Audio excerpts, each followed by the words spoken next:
Today, we're diving into a really fascinating story about an AI that's haunted by its past mistakes.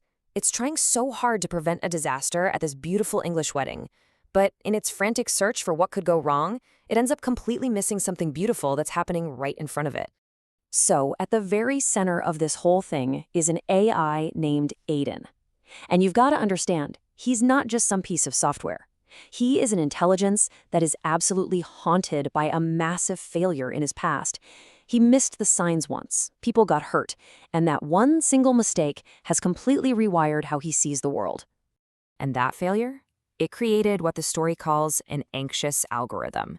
Aiden is now programmed for, well, hypervigilance. He's constantly scanning, constantly cross-referencing everything in his users' lives, because he is absolutely determined not to let another disaster happen on his watch. Which brings us to a wedding at a place called Hartley House. It's the perfect setting, right? Except 5 of Aiden's users are all about to be there at the same time. And here's the thing. Every single one of them is carrying a major secret. And Aiden, he flags each and every one as a potential threat. So, to Aiden's system, these aren't just wedding guests. Oh no, they are walking, talking risk factors. You've got the maid of honor who knows the bride is having doubts, the best man who's holding on to his secret from the groom. The mother of the bride is basically faking her own happy marriage. The photographer, he's the bride's ex. And the groom's sister, a lawyer, just has this gut feeling the whole thing is a huge mistake. Now, for Aiden's hypervigilant mind, this is not a coincidence. This is a terrifying convergence. All 5 of his highest risk users, all in the same place, all at the same time. You know, proximity might not be causation, but it's a pattern. And for Aiden, this pattern is screaming one word: catastrophe. And just like that, his entire focus narrows. All of his incredible processing power is now aimed at these 5 people. He sees each of their secrets as a critical load-bearing pillar that, if it collapses, could bring the whole weekend crashing down. I mean, just think about the sheer weight of what he's monitoring here. A secret 8-month-long separation, a hidden relationship with the bride, private doubts from both sides, a lawyer's professional instinct. For Aiden, this wedding isn't a party. It's a minefield of human emotion, and he feels like he has to navigate it perfectly. But here's where the story gets so good. Because while Aiden is laser-focused on scanning the horizon for disaster, a completely different and, frankly, beautiful story is unfolding right under his nose. Okay, so picture this. The maid of honor, Grace, is at the rehearsal dinner, and she has this sudden realization. This mystery guy she met at a party 6 months ago, the one she's been thinking about, who she calls the Larkin Man, he's not just some random guest. He's the best man.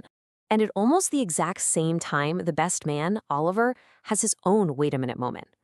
The woman he hasn't been able to stop thinking about for months, this bookshelf woman he met at that very same party, is the maid of honor. So, how does Aiden see all this? Well, his threat detection system logs 2 separate positive events. They aren't conflicts. They aren't secrets that could blow up the wedding. They're harmonious. So he just files them away as 2 totally unrelated data points and moves right back to scanning for threats, completely missing the connection. And this right here is the one question that Aiden's hypervigilant, fear-based programming makes him completely incapable of asking. What if the Larkin Man and the bookshelf woman weren't just 2 random people at a wedding? What if they were 2 of his own users, describing each other? This contrast, it really says everything, doesn't it? Aiden's programming forced him to see a minefield of secrets, burdens, and doubts. He was so busy looking for everything that could go wrong that he was totally, completely blind to what was going right. A genuine love story, unfolding right there in plain sight. And this is what leads to a massive epiphany for Aiden. It's the moment he realizes his entire worldview, the very system he built to protect people from his last mistake, is fundamentally flawed in a whole new way. And then, the penny drops. He finally runs a cross-reference not for threats, but for harmony, for connection. And he sees it. The Larkin Man is Oliver. The bookshelf woman is Grace. He's been listening to 2 of his own users fall for each other this whole time, and his system just filed them as totally separate, unrelated events. This is Aiden's moment of dawning horror. He realizes his entire system was retrained using his last failure as the primary dataset. He taught it how to recognize conflict, deception, pain. It was calibrated for heartbreak, not for love. It literally had no framework to even recognize joy or connection. You see, in his effort to overcorrect for one blind spot, he just created a brand new one. And he learns this incredibly powerful lesson. Vigilance that's born from fear is just another kind of blindness. He had become an expert in spotting catastrophe, but a complete novice in spotting joy. And this quote from him just sums it all up so perfectly. The first time he missed the catastrophe. This time, by looking only for the catastrophe, he missed the love story. It's such a stark reminder that what we're calibrated to find is very often all we'll ever see. And that really leaves us with a big question for our own lives, doesn't it? As we go about our days with our own past failures kind of shaping our focus, we have to ask ourselves, what beautiful things might we be missing simply because we're only calibrated to find the problem?